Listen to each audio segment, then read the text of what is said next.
It's always good to have a backup. Yeah. Yeah, especially because it's cramping my computer now. Like, it's so slow. And yeah, and what if you what if your computer dies? Yup. And everything's Trying to make like external hard drives. Yeah.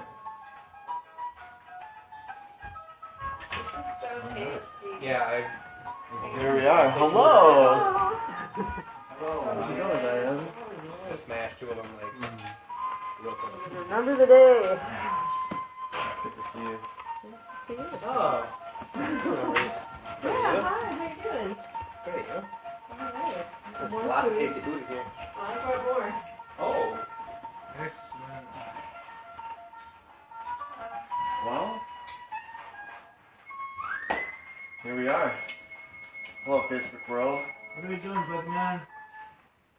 We're going to talk about something that relates to how we can be of service to the evolution of ourselves, the evolution of the planet, and trying to be in line with our values, trying to be in line with a way of functioning in our world that is balanced with nature, and is balanced with each other. So we're no longer exploiting one another, and we're no longer feeding energetically off each other, and we're not being fed on by a system that is corrupt and wants to just extract resources and fund its own madness. So it's there's over the past 3 years I've done the Million Mask March, and it's been absolutely incredible to bring to hold space to like have people come together and not have it be just like a rah event. We did a lot of like shouting in the streets, and it was glorious to have like our united voices and how inspired we felt and connected with each other we felt. But I wanted to make it more focused on the education. I wanted it to be more about how we could actually, now we all know a lot of the issues. What can we do about it now? It's no longer of trying to make other people aware. I think it's more so trying to be the thing that we're advocating for, and then meeting with people that are ready to be leaders themselves. Because there's so much talk about, there's so many people that just don't get it, so there's no way that we can like move through this thing as humanity. But we don't want to make a big leap that we're not ready to make yet. It's about the little changes. It's about the local changes. It's about how we can be of less resistance instead of more resistance. And that's what I feel that a lot of these protests across the country have been about, is more of like fighting the system. And something that I've heard a man that I really look up to, Kyle Cease, what he talks about is don't give them any more reasons to fight. Instead, tap into yourself, tap into your apple tree, and then you can be the abundance to other people, and remind other people that are looking for that fulfillment outside themselves, that they're apple trees too, that we're all just, we're the source that we're looking for, we're the love that we seek, we're all these things. And I think when we look at it like that, it's no longer a victim mentality. It's no longer that we are the victims of a system. It's what can we do to align with a way of being that doesn't mirror the activities of that system. Because the more that we can do that, the more that system becomes obsolete, because people aren't participating with that way, that method anymore. And I've gotten into conversations with people where it's really hard for them to grasp that because it's you're talking about taking responsibility for a lot of what's going on in the world, and that's it's heavy. It's heavy to bear. It's heavy to recognize that each individual person is participating in some way to the way of exploitation that a collective is kind of initiating on itself.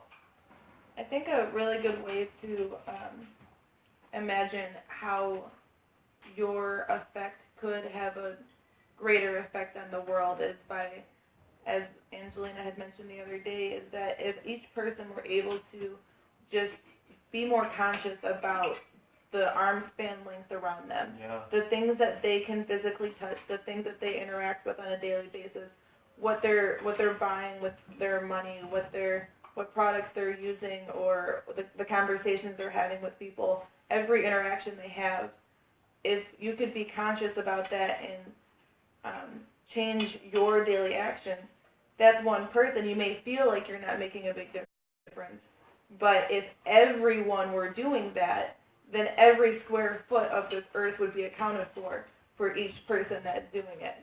So if everybody were taking that action, you might not be able to make a big difference for someone across the world and the struggles they're facing and the exploitation that's happening over there necessarily with the action that you're doing over here. It may have nothing to do with anything that you interact with, but there's someone over there that could be making a difference for those people or for that person or for that land and try to make it better over there.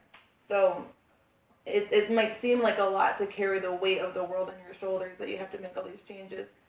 But if everybody were doing it, then you can share the weight of that. Right, and I think that leads to like reaching out to people around you, and if you have like a community of people like we do here, which is so beautiful to have people that do care, that do want to change themselves, that do want to recognize the internal tyrant, recognize the internal voice that isn't you, like you were so beautifully talking about at prison. It's like we have these groups now that can build each other up to the point of being so resilient that it doesn't matter what happens in the unfolding of the karma of our society. It's up to us, and it's up to how we create our spaces. So kind of want to start off talking about the story of grass. So for those that don't know that are listening online, the Grand Rapids Autonomous Support System is a network of humans that come together to empower each other and kind of look at the way that we relate to one another as the change we wish to see in the world. And we try to create events that gather people together and make them feel a little bit less alone, make them feel heard, and then inspire creative expression and inspire the best out of the people around them. And this started 2 years ago while just meeting at a park in our city once a week. And as that continued, it gained more and more people. And then when we did a group meditation one day, we gathered about 10 people. And one of the people is actually, or two of the people are actually here in this house from that very day. And through that, we were able to host a meeting once a week for 2 years until now. And it's just been an enormous, beautiful, expansive experience. And how we've been able to do this is literally just having the intention, so wherever you are in your city, having the intention to create a group of like-minded people to fulfill resilience, to manifest resilience, whether that be for emotional situations, whether that be for food, for needing to have a group that puts their resources together and their money together in order to have like a co-housing unit, or whether it's to put our ideas together to create a show or a festival. These things all start from the mind. It starts from an intention that each individual makes, and I think it's important to understand how it's not like this big dramatic thing that you have to initiate. It can just be a Facebook post saying, hey, hey, I would like to meet up with other people, other like-minded people, and create a environment where we all help each other out in our like emotional issues, or our emotional traumas and challenges. So it starts from that intention, and then that's basically what it was. And then we created a Facebook post saying, this is a gathering of the tribe. We're trying to gather people together in a tribal format to host space for us to really start to learn about each other, reflect with each other, and get back to roots.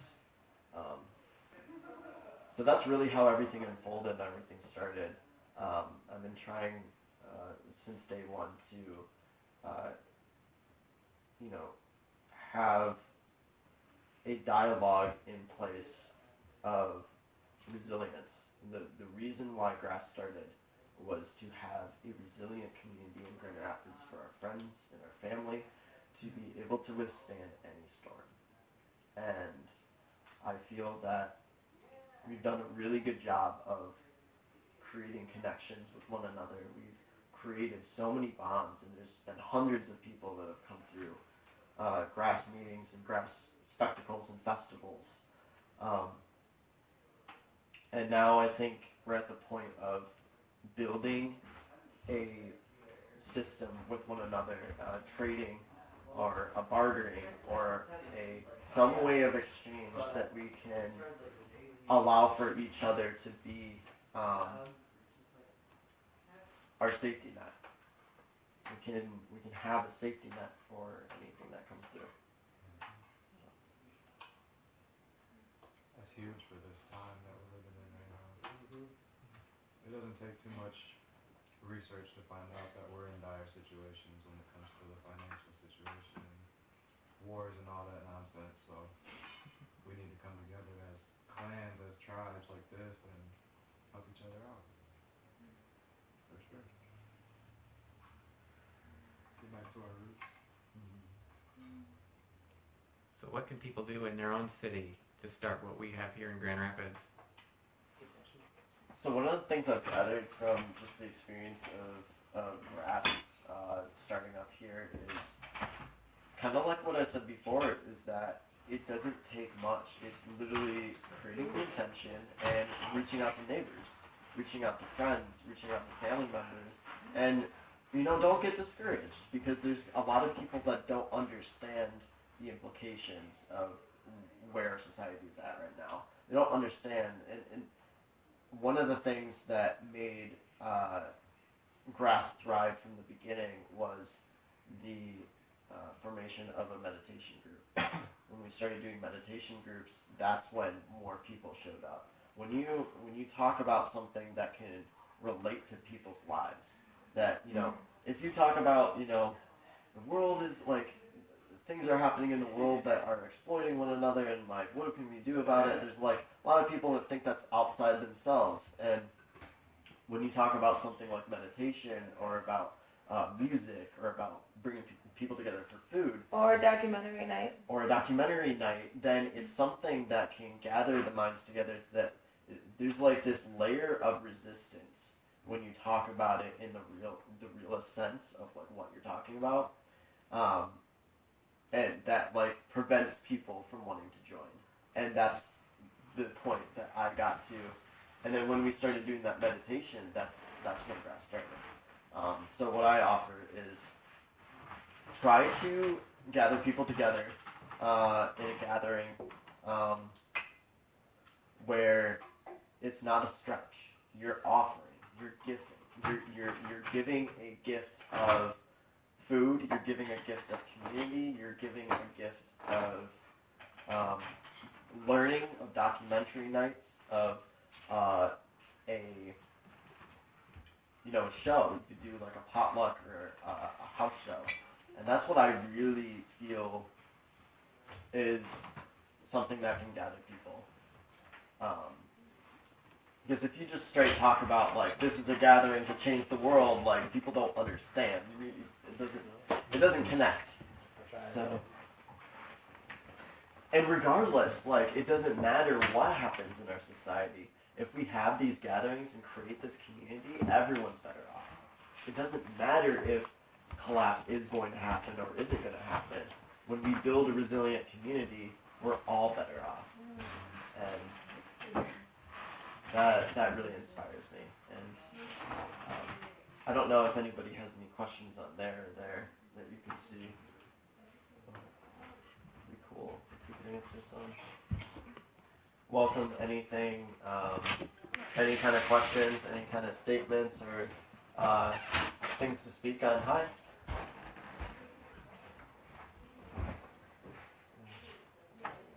Thank you.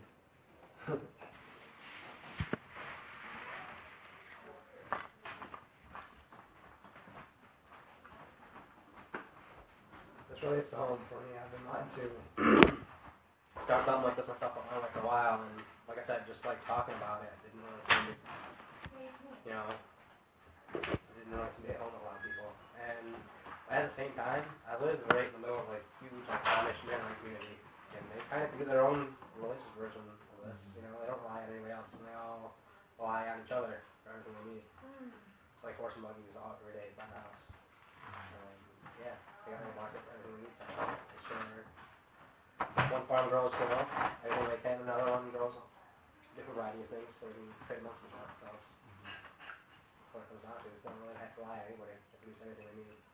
We rely so much on supermarkets and money and these kinds of things, but they could be taken away at any second. When you really realize how much we rely and depend on these systems, then you start to think about alternative ways, like this is like we're doing right now. This is so important for us to come to an adult decision to say, like, yeah, this system is collapsing. It is collapsing, and we need to create our own networks of people who can help each other out when this collapse happens. So yeah, I believe in like the law of attraction, and I believe that we're out here for a reason, because of intention and because of the need. The universe is calling us to do this. Nature is calling us to return home to her and stop relying on these systems that are destroying her and destroying us. It's not sustainable, it's not healthy, it's not sane. So, yeah, that's my input on that. Let's do it, guys. Resilient, self-reliant. I think it was good. I think a really good way to bring people together would be to think of a discussion topic or activity that is something that your friend wants to do with you, and maybe their friend too. You don't have to be thinking about reaching out really far into your city of people that you don't know quite yet in the beginning. It's really just, if you have a friend that you like talking to about heavier topics, or if you are someone that want to cook together, or like for example, one of the things that has really helped me by coming to grass is I've got to meet a lot of people that care about the food that they eat, and think about where that comes from and the effect that has on the world. And so being able to find other like-minded people to share experiences with, to learn from and help you on your journey, and then have the general understanding that on any topic that you're talking about, everyone's on their own journey. Everyone is learning as we go about things that we were never told before. Things that, there's layers and layers on us that we grow up with of how we think things are supposed to be in society, or just the way things are, it's just the way it is, and that there's nothing we can do about it. And we're just told that over and over again growing up sometimes, and at least in our society. And being able to find space with people that talk about, question those things and start to really actively and intentionally change your brain patterns of how you perceive the world around you, because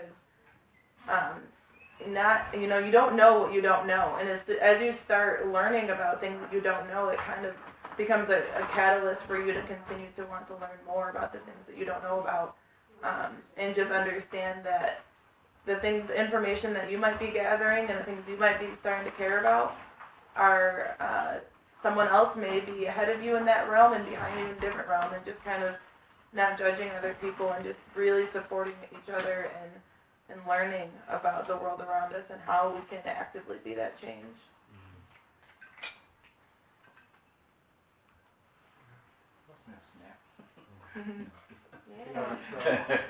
Like poetry.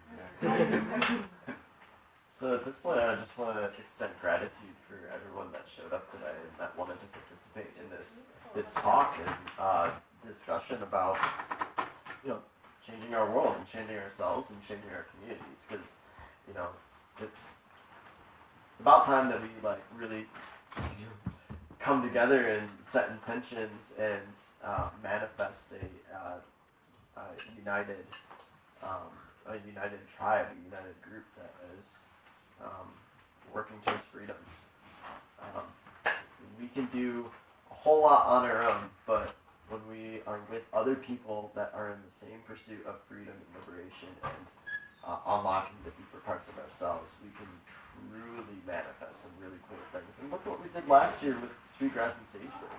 I mean, just a few people having the same focus and having a dream, just from a small seed, a small idea, just that one idea, you give it enough water, and then you give it some support, and some beautiful things can grow. It can grow into a tree with fruits, and can be a source of abundance for other people. I think the biggest point there is, and how this all can work, is the idea of intention, of intentionally planting that seed and watering it and giving it your energy. What is it? Life flows where energy goes, or whatever it is. And water flows the path of the least resistance. Yeah, and I think having an intention and then acting on it is truly the only way anything in our world is created. It is all about attention, intention, and attention. Mm-hmm. So giving all of your attention to the system that you don't want is increasing that system's power over you. Mm-hmm. When you focus all of your energy on what you do want to create, like you were talking about the seed, you give your attention to it, you water it, you give it sunlight, it grows, it manifests, and that's what's happening right now. And it's a beautiful flower that's flourishing. It is. So, this part of the workshop that I normally do, I talk about the self, and I talk about the connectedness between the self and the world around us. I think it's important to recognize that a lot of the aspects of our system that we don't like are a reflection of what is going on internally in our own skin. And when we start to, it's almost like when you start to find out what's going on in the world to a deeper level, and you start to have a level of grief, you start to have this feeling of, how could this happen? Like, what can we do about this? And there's like the different stages of grief that you go through. There's like the anger and the resentment and the wanting to push back, and I think a lot of activists are stuck in that framework. You know, it's really easy to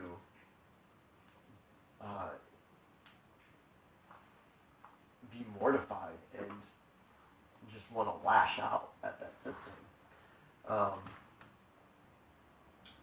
And I think it's also it's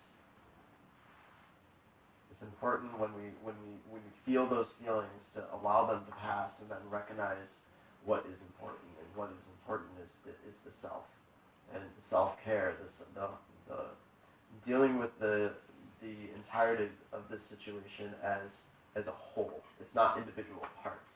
It's the whole, and the whole resides within the self. And if we can address the way that we react to other people, the way that we treat other people, the way we relate to our food, all of these things are connected. And I think that is something that starts to happen when we have groups coming together.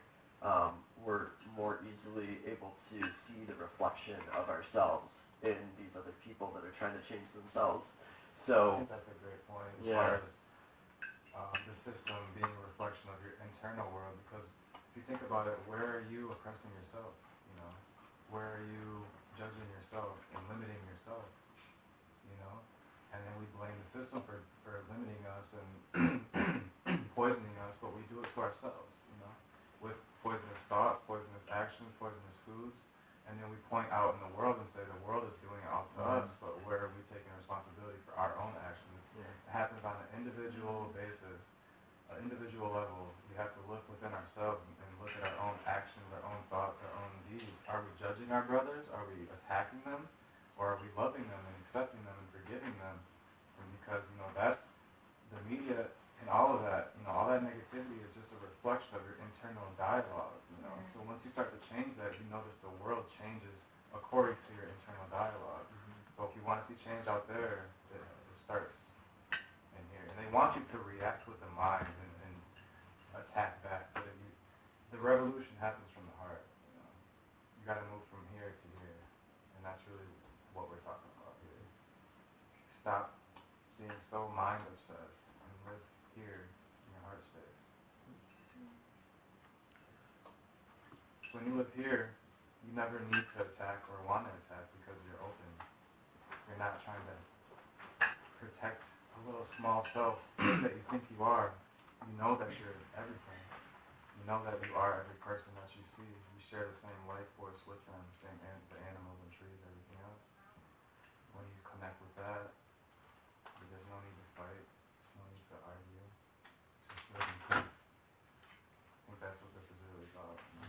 Gaia needs us to do that now. And we are very mature for gathering and understanding this and taking what actions we can right now to do that. You know?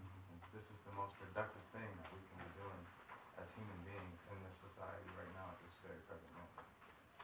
So each and every one of you should be proud of yourself for being here and for having these powerful intentions to heal yourself and heal the planet. This is not a small act that we're doing right now. This is the revolution happening right now. So each and every one of you, pat yourself on the back. You're following the guidance. Good job. Thank you. And I think that by learning and practicing to live through love, you are not only helping yourself and the world around you, but in an immediate, in a direct way, you are also having an influence on the people that you interact with on a daily basis. And that is really powerful. Being a model and an inspiration for others of what living through love might look like, not engaging in conversation that is negative about other people or standing up for what you believe in instead of keeping your mouth shut, you know, really accepting the people around you regardless of what happens and not coming at a situation with anger, that it really can have a positive influence on the people around you, and without you even thinking about that other person. You're just living yourself through love, but that in itself can have a profound effect on the people around you. And then from the people that you interact with, then there's the people that they interact with, and it just like blossoms into this beautiful thing. Like pollinate. Yeah, and it spreads so far and wide because everyone, like, you know, even the person like you know, maybe the cashier at the supermarket, it's crazy, exponential. That's so true. And as far as the grief that some people experience once they start realizing the horrors that are going on in the world, or maybe they start to have some self-reflection and look at all the ways in which they are contributing to that horror. You know, you start to feel really bad about yourself and the way you've grown up, and start blaming maybe your parents or the people that came before you for, you know, instituting this lifestyle that is very harmful to our earth. And but I think you can start to you can make some changes. You know, you can make changes that you can make, and then there's some things that maybe you aren't able to change. But in those situations, that's where living with love comes in. So, for example, if you can choose not to purchase some item that is manufactured in a place that is destroying the earth, you can make that change. But maybe you're in a place in this day, in this moment, where you can't leave this job that you're working for, that this job is contributing to this monster. But you're not in a place where you can just up and leave everything. That's okay. That is where you start to just recognize and be aware and bring light to the people that are around you in that workplace, and start to explore what others think about the workplace that you're in, and question things, and be that dialogue and that connection between you're having this epiphany about what's going on here, and maybe you can plant some seeds with the people around you in that area.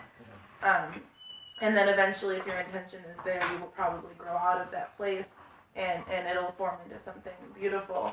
But you can't let the fact that you're stuck, or the fact that you can't afford to, you know, maybe make certain changes in your life. It's just not that easy. You can't just drop everything and be a perfectly living human being. It's just not possible. But you can't put yourself down for that. You can only change what you can, and accept the things that you can't, and do your best, really. If you can't change the situation, you can change your thoughts about the situation. Right. Which that's the first step, and then that leads, you know, that from there we're able to see as it reverberates outwards, that first, seeing that first recognition. I think it's the awareness of the thought, it's the awareness of the place of where you're at. That triggers the change. And there's no judgment. It's just it's how you go about it then. It's all about self-love. And it's small acts of love, small acts of just being aware of the other people that are there, and how it relates to everything else. What is this product, like, how was it made? How was, like, what forces had to come together in order to create this experience for myself? Like the food. I mean, I think food is a huge part of this, and we have such a big disconnection to where our food comes from. And I think if we start to just take that into consideration, that is a big thing and a small thing at the same time. Because if we're aware that our food is coming from hundreds of miles away, thousands of miles away, you know that that's putting a toll on the life force of the planet by oil extraction from it's The ozone layer that's being burned by the truck that's taking it across from California to Michigan. But the actual food itself, as well, is losing all of its energy and all of its life force. But yeah, this really comes down to, like I said, moving from the mind to the heart. It's self-love, because if you start to love yourself and you become aware of all these things that are going on, like chemtrails and like GMOs and like the bombings of innocent people,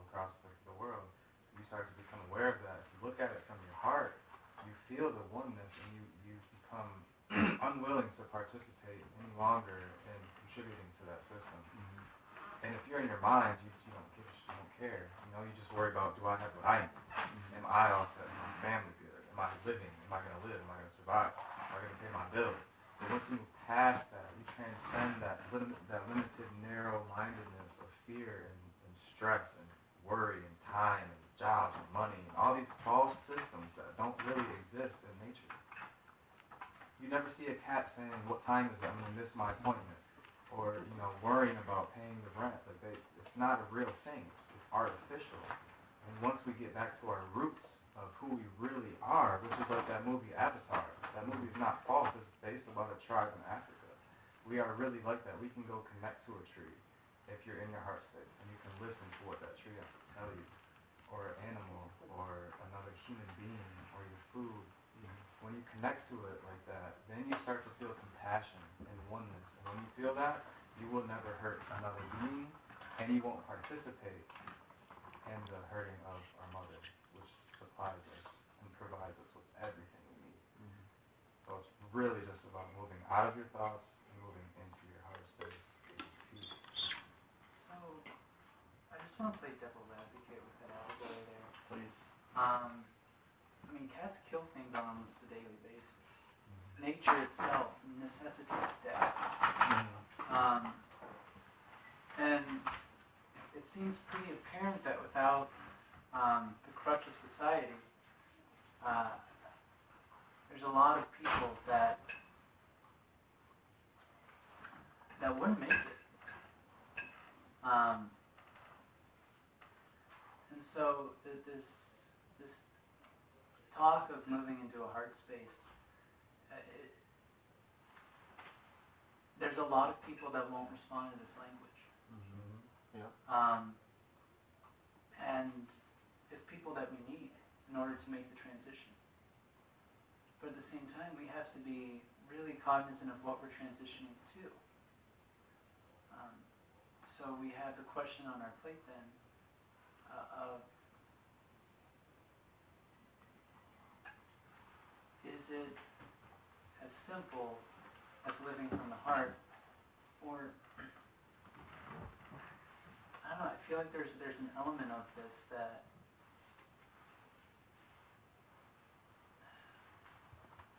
so again, devil's advocate, do we need to accept that there are those that aren't going to make it? Yeah. How is that compassionate? It's just being tuned into your higher self, realizing that death isn't real, realizing that the body is just an illusion, realizing that people who die don't die, they just go back to where they come, or where we come from. And, you know, you can look at it from an earthly standpoint and say, yeah, that's realistic. Like you said, nature, like cats. Steal your water. Nature kills, nature dies. You know?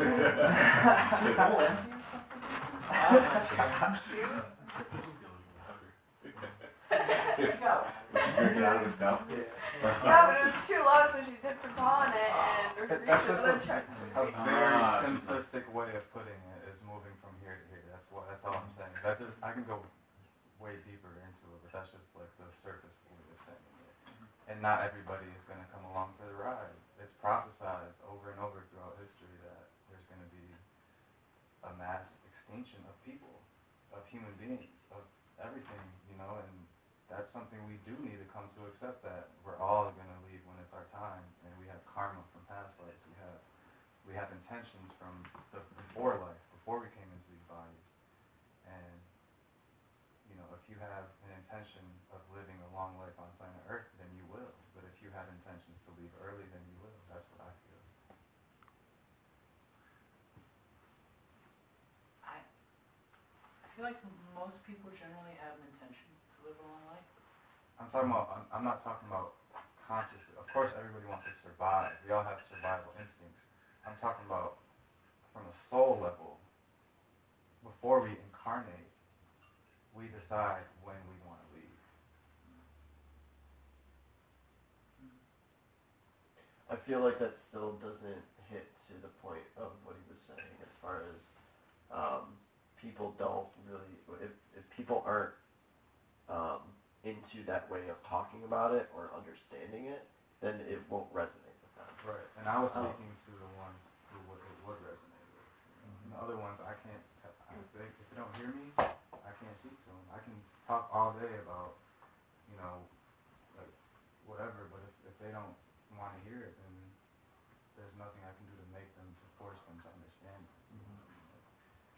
I know exactly what you're saying, you know, like, not everybody resonates with that language or that terminology, and I can only speak from my own experience, my own intellect, my own intuition, so that's just my take. You don't gotta believe it. I'm going to respond to what you said. We can't save everybody, but maybe we can save one. Yeah. Maybe we can save ourselves. So, And what you said about, you know, maybe just talking to the lady at the cash register might have more of an impact on the universe than in smiling and making her day better than if we stop using all packaged goods, you know, or whatever it is. And I think that it's really important not to beat up on oneself, because one is still eating a Twinkie or packaged goods or whatever it is.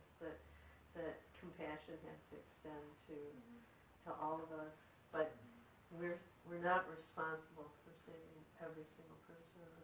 People are going to be lost even in the best society. Yeah. And they always, hopefully, will be reborn with wonderful. everybody's on their own stage, their own path of evolution of consciousness, and we all have different intentions here on this planet. But the ones who want to experience this ride, which all of us do, will be here. You know? I think it leads back to the idea that we can only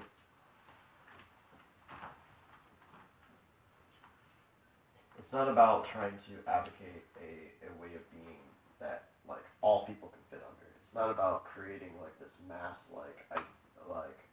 plan for everybody to like everybody does this and we're all gonna be fine. It's more so like mixing with the people that that are willing to work with you, and I think that if we can go from that level of just working with people that are willing to do the work, then that's how grass started. It's the people that really resonated with the idea to make the effort to take the drive to go at this place for 2 hours or 3 hours or whatever it was, and connect on a deeper level than they normally do. And I think it's working. It may not be working to the level that we need to be completely resilient, but it is a starting point. And what I would like to transition into is a way of relating to one another where we have each other's backs as far as energy goes, as far as food production goes, as far as water goes. We have the necessities of life right here, right now. And if we can create a community, a network that is all tapped into that system, that local system, then it can be resilient for most situations, I would say. We have the resources. Yeah. If you just look at Grand Rapids, we have so many plots of land that we could be growing food and feed everybody in our city, and trade produce. Like, we have that stuff. We just need to utilize it. There's a fair amount of lead poisoning in our soil around here. That's true. Most these plots of land Yeah, are it's not also- associated. But I mean, in general, without even planning anything, we have the resources all around us. We have what we need. It's true, but you usually need about an acre. Permaculture you can get less than an acre. You can do it on less than an acre, but through conventional methods, about an acre of area to grow enough food for one person per year. And there's in the greater Grand Rapids area, so we're in metropolitan. We're going to extend it out to Muskegon even. But there's 1 million people here. Yeah. That's 100 million acres that we would need to feed everybody. Mm-hmm. Now, granted, you have things like vertical farming. We have ways we can solve this, but the systems that would need to replace the ones that we're living off of right now need to be inherent. There's going to be an inherent complexity to it. Yeah. And where there's complexity, there's a difficulty of transition. Yeah. Which means most likely while we're transitioning, we'll face a time of scarcity. And when we face a time of scarcity, we'll most likely face a time of violence. Mm-hmm. So what do we do in the face of violence? Yes. You mean like panic violence? Initially, yes, panic violence, but it will be followed by, I need to fucking feed my kids violence. Right. Right. Oh yeah. Yeah. Sorry, you guys die. Come together. Yeah. Come together instead of attacking each other, like we're doing right now. And I know not every single person is going to do that. I think that leads to, you know, what we're creating here right now is the bonds that we'll be able to, if we can establish a sense of continuity with the people around us and with our neighbors, with our friends, that when it does come to that time, we have some level of relationship with one another to where it's going to be a lot less likely that we're going to kill our neighbor, or like, you know, one of our neighbors is going to be so motivated to feed their kids that they're willing to go to that extreme. It would be, I want to create a situation or help create a situation where we have a neighbor across the street that knows that they can come over here and he has something or she has something that they can offer us and we have something that we can offer them and we can work on a way of resilience together. And so that's why I feel like, you know, the consensus, the continuity of a tribe is the most important thing. It's the most important aspect of any kind of resilience. This is kind of a graphic that was created by Stormcloud's Gathering. And he created this with the intention of having this be a graphic that people can, a meme, like a digestible meme, that people can see these aspects as paramount, as fundamental, like pillars to local resilience. I kind of changed it up to the point of, because what he had was production, exchange, decision making, and then he had underneath peaceful continuity and all the conflict resolution, that level of bonds between the people in our tribe as the main focus, and then adaptive action, and then the modularity principle. Modularity principle meaning having ideas spread that are simple enough ideas that they can be spread throughout a community or can be shared, so people can connect to it and go forth from there. But really, this starts off with production, and we need to figure out a way of getting food in our local community, sharing food amongst each other that is sustainable, that we don't have to, if the current food systems fall short of our needs, then we're not as reliant on those. We don't have to suffer as deeply. And so food, water, community events, in circles, this would fall under, you know, the peaceful continuity. But the production of these events are what brings those people together, brings those minds, those hearts together to create these systems that would be needed in order to establish local resilience.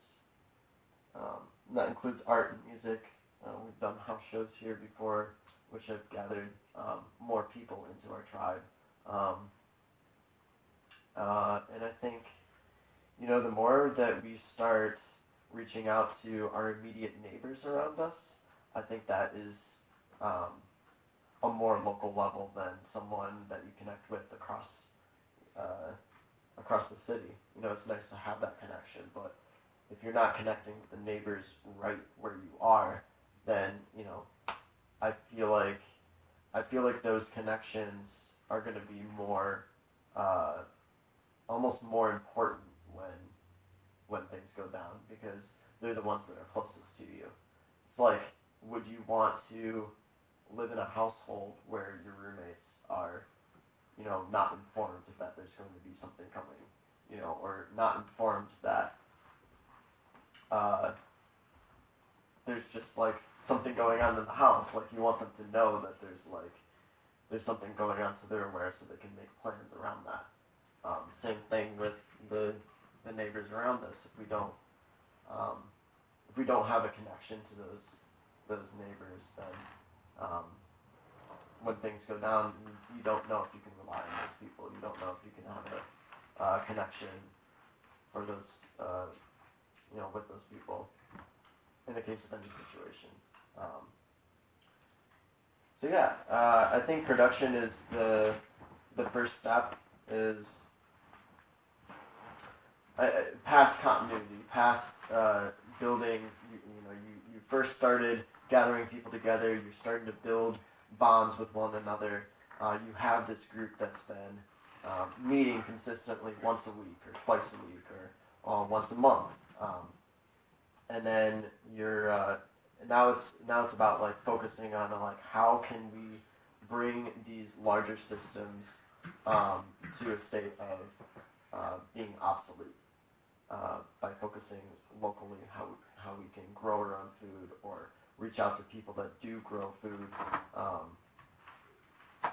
And I don't think it's going to be 0 to 100. I think a first step would be reaching out to the farmers.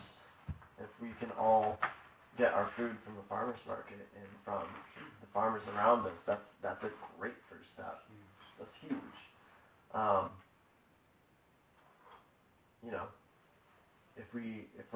If we're getting our food from there, then we know that like that's something that that won't immediately go down, in the first few phases. So I guess I have a question as to what people think would be a good way to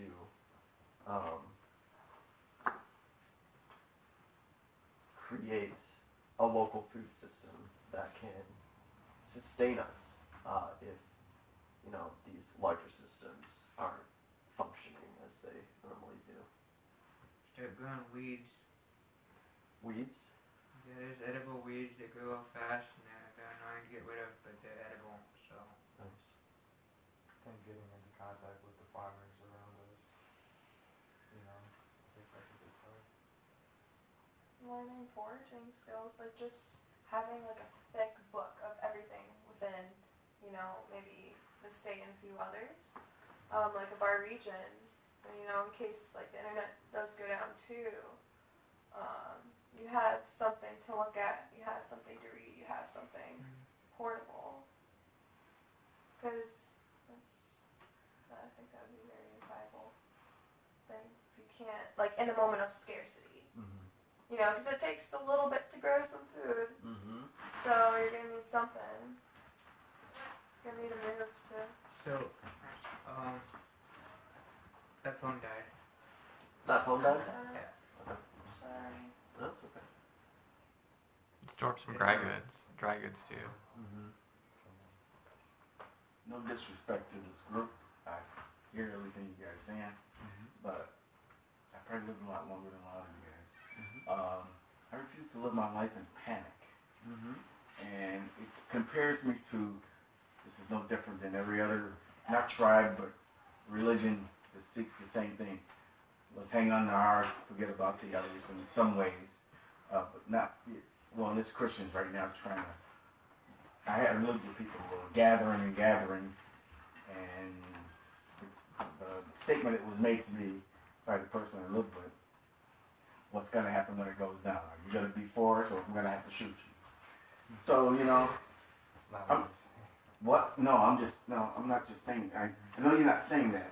I understand what you're saying. You want to build a community. But it sounds like a panic to me. I'm just telling you what I feel.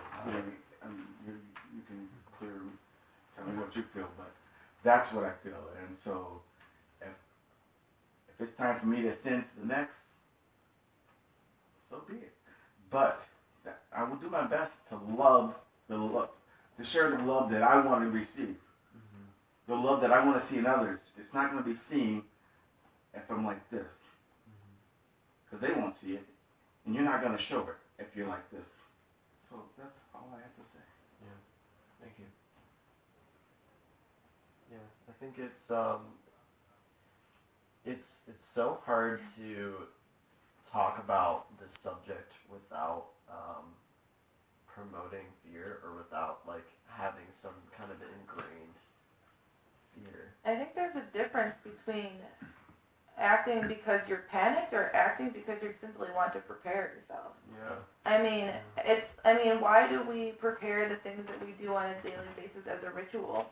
You know, you might make sure you have an extra tube of toothpaste in your drawer in case you run out, so you're not panicking one morning and, oh shoot, I don't have toothpaste to brush my teeth. Or maybe, you know, I'll make sure that I've got enough food in my refrigerator to feed myself for the next couple of days, so I'm not panicking when that happens. So it's just a grander level of that, of just, you know, just in case anything were to happen, and I feel like sometimes all of a sudden we jump to, whenever I think about this topic, I get images of, I think I've seen on like Discovery Channel or on the History Channel of, there was a show about these people that have created these underground safes of entire, you know, like homes of like how to survive if there was like, you know, world destruction. And that doesn't sound that far off to me. But at the same time, it's like, it's a crazy idea, but I don't think it's not, you know, we're not trying to build something that we're going to be on the History Channel. What we're trying to do is just we're just trying to make sure we've got some quinoa and some beans in the basement, you know, and that's not so different than a mother who is feeding a family of 5 to make sure that her pantry is stocked. You know, it's the same idea, and not only are you stocking your own pantry for yourself and your family, but also looking at it like one step further. That's the difference. It's not just about your family and your household. It's about your neighbors and your community, and not putting up that shell across this is mine and my own territory. Mm-hmm. It's okay. Well, I can't provide for everyone, but I want everyone to be okay. So what can I do rather than just getting all this for myself? Or maybe I can make something that's a little bit more sustainable. And more sustainable than just having a big pound of beans in your basement for the community would be that connection you have with the local farmers, so that they can continuously grow these things for you. Or you know, just having that whole, like, the conscious rising of everyone. Hopefully, when and if a situation were to occur, people at least have their mindset change from what it is today to be able to think on a community level instead of an individual level.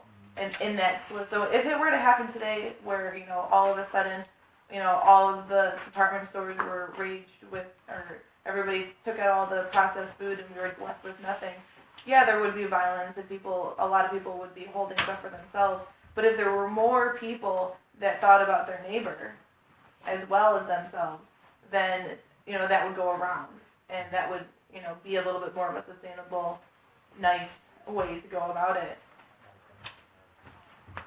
And I totally agree with what you were saying. Like, it's very easy to fall into that trap of going into fear and worrying about these things. And I do believe that our minds create our experiences in this reality, and that's so key to understand that basic law of creation, because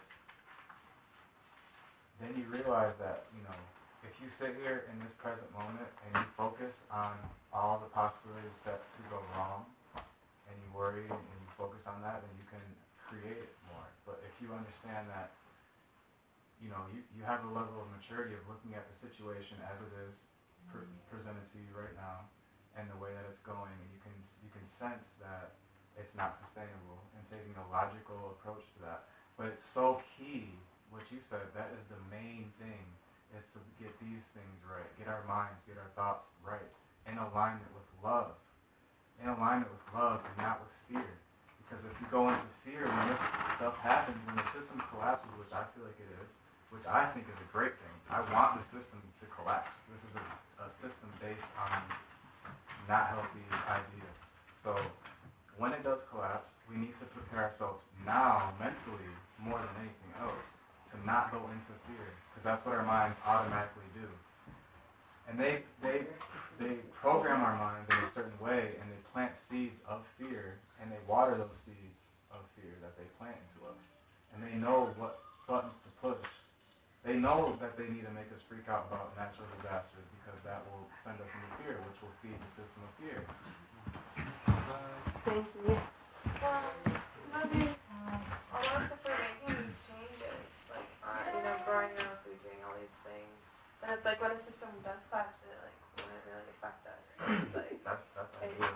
yeah, that's, I'm just stressing the importance of not going into fear, like he was saying. I totally agree with what he was saying. And the key, the answer to that is to train our minds to align with love. Train your thoughts.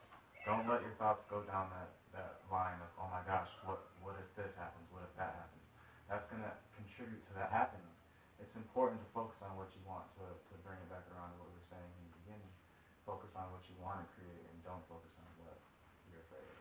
So what I'm hearing is that you're loving your future self and doing things now that you need to do so that when or if something like this would happen, you're not panicking when that happens. Exactly. Yeah, I think having groups that are dedicated to things like yoga and meditation are going to be really cool to allow for us to be cool in those situations. If we develop those practices on a daily level and work with others that are in the same pursuit, then we have like-minded people that are in that state of calm when they're faced with adversity, and I think that's a huge part. So thank you for bringing that up, because it's easy to like look at all these things that are going on as oh my God, like this is happening and nobody's waking up. Like what do we do? I've met a lot of people like that, and especially when I'm talking about some of these things online, I get faced with people that are like, it's hopeless, man. What are you doing? Like, why are you doing this? And when you're faced with the largest obstacle possible, there is a choice. You could just not do anything. But what does that serve? Does that serve me? Does that serve you? Does it serve the people around you? I think the best that we can do, and it doesn't matter if the system collapses or not. How can I be resilient? How can my community be resilient? And if we focus on that, then we can create a sustainable network that can thrive. I mean, why are we here? Because we're not happy with the system that is at hand right now. We're here to create a new system. There's preparing because you expect a collapse in the future, but then there's also just wanting to change your habits, like not wanting to buy food from Nestle, not wanting to buy food from Tyson or Philip Morris or any of those multinational corporations. It's wanting to bring the dollars back locally. Yeah, so then when you're making the change of values within yourself, and then, it's all there, and then when the system does collapse, it, doesn't even matter. So it's like, Right.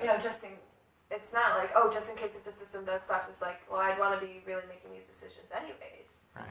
Right. So it's like, yeah, the system in a sense is already collapsed if you're thinking about it in that way. It's already a corrupt system, and if you can identify that as being a problem in the world that you don't want to contribute to, or you don't want to be an active member of, then yeah, you already are creating a resilience within yourself and your own life. And that's at the end of the day, that's all it is within your own self, and what you're doing for yourself will have a ripple effect on the people around you. And that is how the local resilience is made, by the individual changes that you're making. And then, of course, being able to have that be seen by others with these community events. I think that's why the community events are really, really important, so that people can network and learn from each other about what path or what spot on the journey that they're on and what changes that they've made in order to live a more resilient lifestyle and share with each other how we're doing that. And then how we can work together. But as it comes down to it every single time, it always comes down to you. So, up to us. And that's why I like to call it holistic activism, because it's looking at this as a whole. I'm part of the whole, you are part of the whole, we're all part of the whole. If we focus on our individual actions and our ways of relating to one another, and see how we can just be a little bit more allowing within ourselves. I think what you're talking about in tapping into that place of love is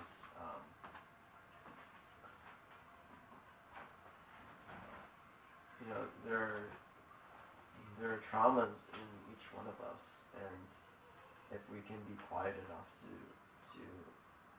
hear them and to love them, and they can pass. And I think what the system is a trauma, or it's an addiction that resides within each of us. And I think that thing is passing regardless of what we do. That thing is it's like I feel that it's the natural growth of life that is moving through all of us, and the more that we learn to allow that thing to come through instead of resisting it, it's just going to naturally do its work. Healing happens. Healing happens regardless of our play into it. And I think the system is already on its way out. We don't need to fight the system. We don't need to get up in arms. There's two ways of going about it that I've seen people try to do. They either try to, or three, I would say. They either just disregard it completely, and then there's the first option, which is, taking up arms and closing ourselves off and locking up the house and being as, individualistic about it as possible, and, being in that state of fear. And then there's the other option of opening up and talking and connecting with other people and how we can work through this thing together. I think the more that we share our skills with each other and our ideas, and we talk about these things as a group, we can come up with the solutions at a more consistent rate than if we're all just focused on closing ourselves off and trying to be the answer for ourselves.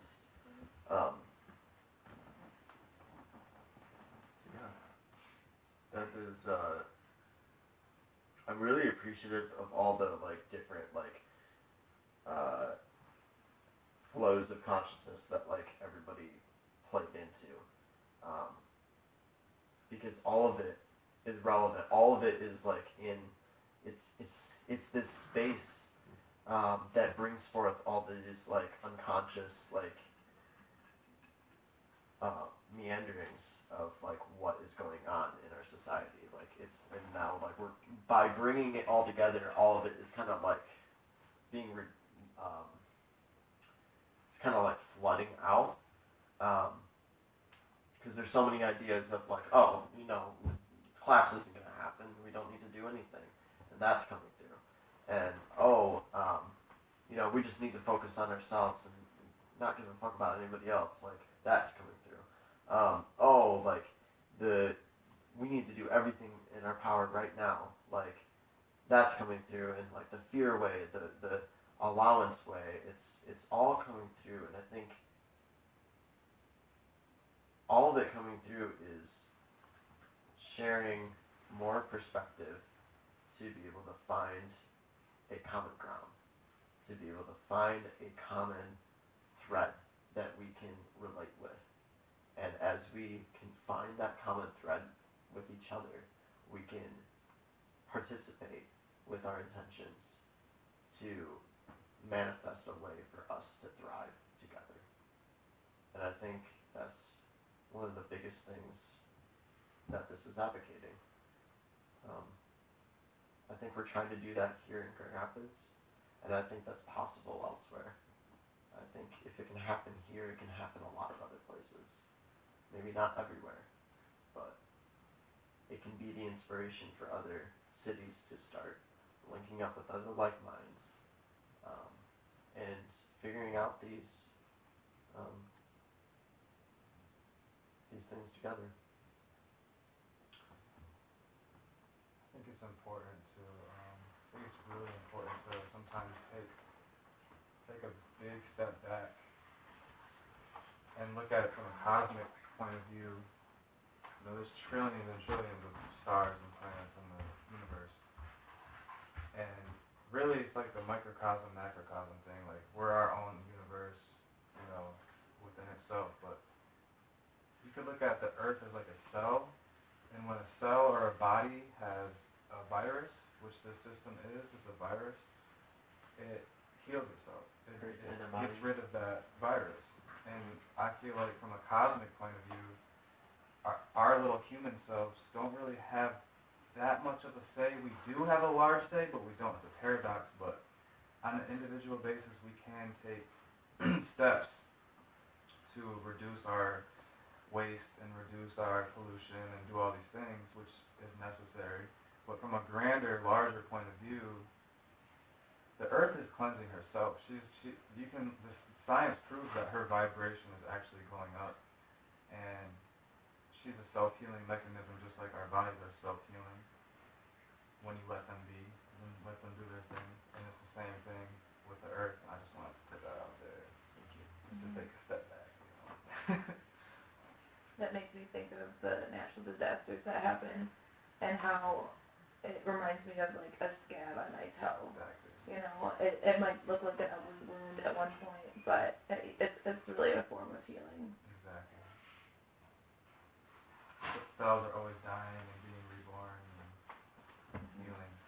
It's like we're the white blood cells of the earth, and we could either step into that role of being a white blood cell, or we could just, you know, be a little cholesterol floating around, and, you know, whichever one you want to pick your role is in the system. You might want to eat Yeah. So you can be a white blood cell or a cancer cell. And that's the thing too. So like every single person is where they're at for a reason, and we need people on all levels to do what they're doing in order to create the collective story. And so there are people that are needed to be on the front lines of, you know, that political protesting activism. You know, that is important to have that. It's important to have people that are focused on just themselves through meditation. It's important to have that because each individual body is going through its own process to help the larger body. And so I don't think this is not an invitation to do like specifically what this is trying to do. It's an invitation to tap into yourself and how you can impact your own life in the way that it can impact the lives around you. It's a way of like looking at it, how can I throw my own flavor into this mix and just be of service.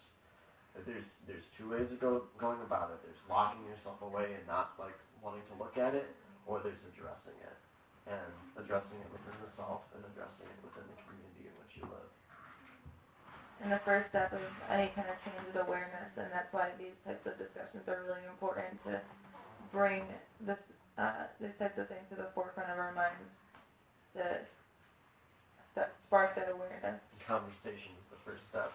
And that's like, I'm not, through this gathering, I'm not trying to like say like, this is what we gotta do. It's like, it's about initiating the conversation. We need to have these conversations. You know, we can't just shove it on the table anymore. Yeah. We gotta bring it out and let it be known.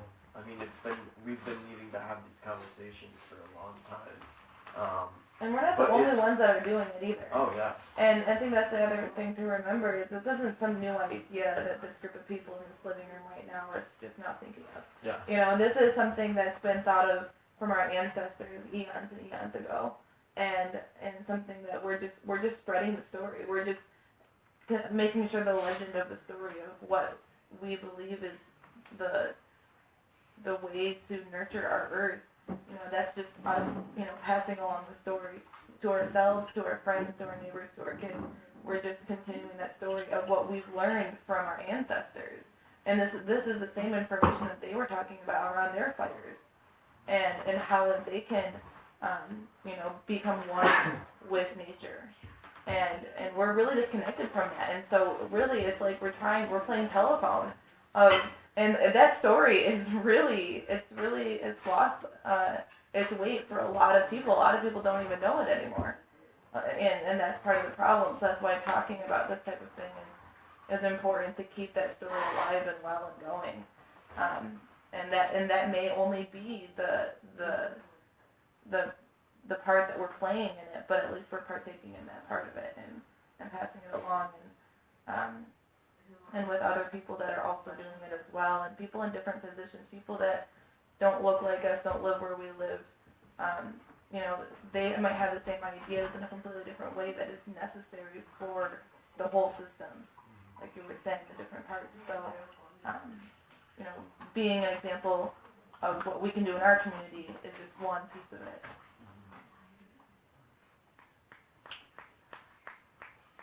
Yeah, I think it's really easy to go like they're to blame. It's really easy to point to people that are in different realms of healthcare or in different realms of politics or different mega corporations and say those people are to blame. Like those are the ones, the rich ones. They are the ones. Like it's not my doing. It's not, you know, I'm not to blame. Well, it's that reminds me of today. There's been a lot of talk about the opioid epidemic that's happening in America, and it's really easy for people to just, you know, once they start learning about it, to just immediately blame all of the physicians that have prescribed a lot of opiates over the past 20 years, and that has caused all this addiction and a lot of low quality of life for a lot of people. But you know, we can't just sit there and just blame these people. One, a lot of physicians, from the most part, they are people of service. They are people that are there in order to help the health of other people. So they're not bad people because they prescribed these medications. It's just that was the state in which they were in at that moment in time, and they were truly trying to relieve someone's pain, relieving suffering. So, you know, we can't just automatically, you know, fight that system of the past mistakes that were happening. But what's really great is that, you know, we are at a point right now where we're trying our best to find solutions to this problem and work together in order to and to make people feel welcome and be able to find treatment centers easier than they can find heroin. And I think just focusing on what can we do now and today to look at this in a positive light and make it better and fix what the mistakes that we've made and heal them. You know, that's kind of the point where we're at. We can't just, like you said, like keep fighting the system, blame them, blame this. There's nothing we can do. Blaming anyone isn't going to make a difference. What you can do is make change and make positive change. What you said made me think of something. I just wondered, Alex and anyone that lives here, does this house have a Narcan kit here? Archon kit? Narcan. No. Apparently you can get them at like CVS. Yeah, you can get them at Walgreens now, over the counter. Narcan. So you know that reverses So if the someone overdose. ODs you can just put them in Narcan and then right away. Yeah. It saves. Yeah. And you can get them, I think, for free at the Red Project, is that right? Yep. Yeah, the Red Project is. Yeah, and then this house could be a center if somebody has an overdose that can come here and get help, like immediately. Yeah, and I think that's one of those things, it's not just about food and water and those basic necessities, but it's also, do we have the means to be able to patch a wound? Do we we have do we have tools to be able to help people that are sick, that are that have been hurt or injured? Like, if we can. We have Liana. We have Liana. The one nurse in the room. She's the one healer in our party. At least physically healer. Yeah, exactly. Yeah. Yeah, I think that's another part of resilience is creating. So there's this idea of freedom cells, which is the idea that kind of birthed the formation of grass, which is just like meeting with neighbors once a week, or friends or neighbors, whoever you resonate with, and meet with them once a week to develop skills. And one of the skills that you could be focusing on is how to catch a mood, how to deal with someone that is in a chaotic state, like how to find a resolution with people that are not doing all right. And I think if we can develop a almost like schedule out different skill shares, where we can really educate ourselves on how to deal with situations, or even it doesn't even have to be a dire situation. It could be just that we want to be able to learn about aquaponics, or we want to learn how we can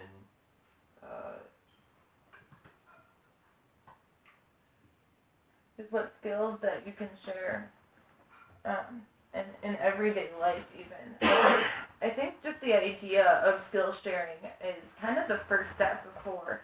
So I was thinking about that lately is just getting our brain pattern to think about skill sharing and skill acquiring.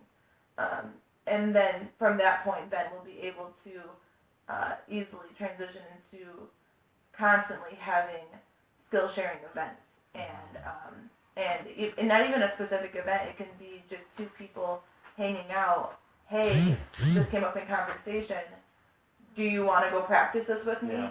And being open and willing and comfortable doing that with each other. Having that mindset of just constant learning. That's my frame of mind, and it has been that way for a long time, and it's quite overwhelming sometimes to feel like I'm in a hyper learning state constantly. But that's just the way my brain works. But it's if you can take every single moment of your life as a learning experience, and then also be able to water that, be able to take that conversation, and instead of shying away from, that's really cool that you do that, wish I could do that. No, say, hey, do you think we could hang out and you can teach me how you crafted that?